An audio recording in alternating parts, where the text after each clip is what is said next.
Hello YouTube, this is Gil. Like I said, I was going to do a little video on how to keep your flight test plans where they're not getting messed up and you can reuse them. So here we go.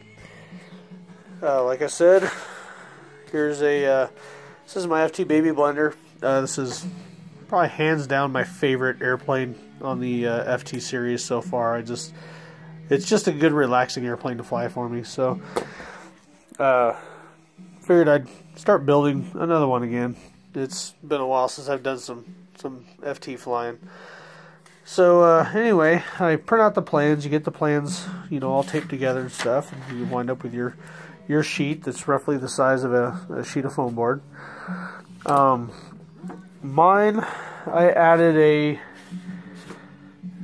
little folder to my collection that kind of shows, whoop, all of my plans aren't coming with me.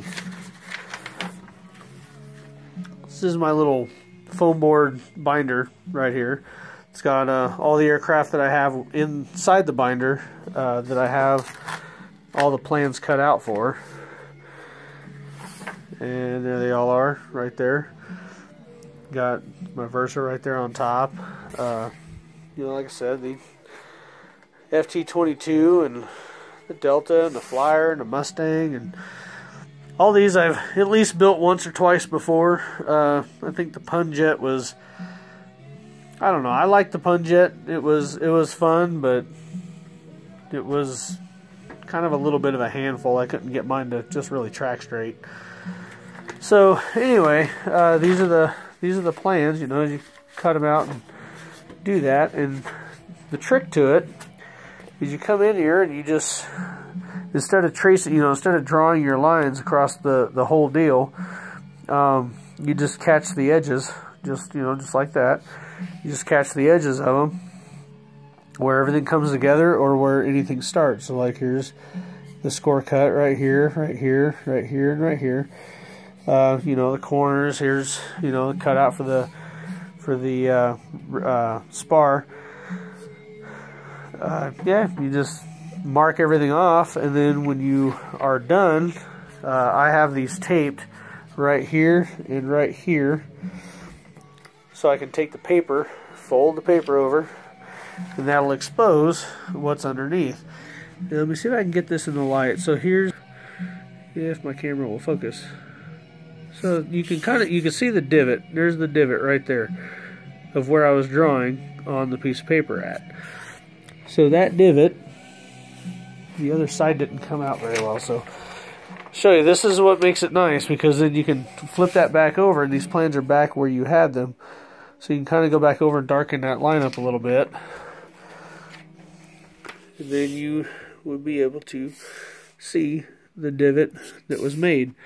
So anyway, you go through, here's another one, go through and you retrace all these lines that you have put into the foam board till you get something that resembles this sheet right here, which is a confusing block of all kinds of lines.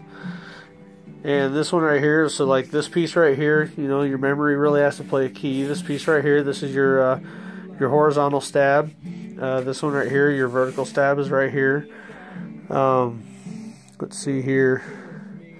Got the wing strut, that's what this is. Wing strut 1, wing strut 2.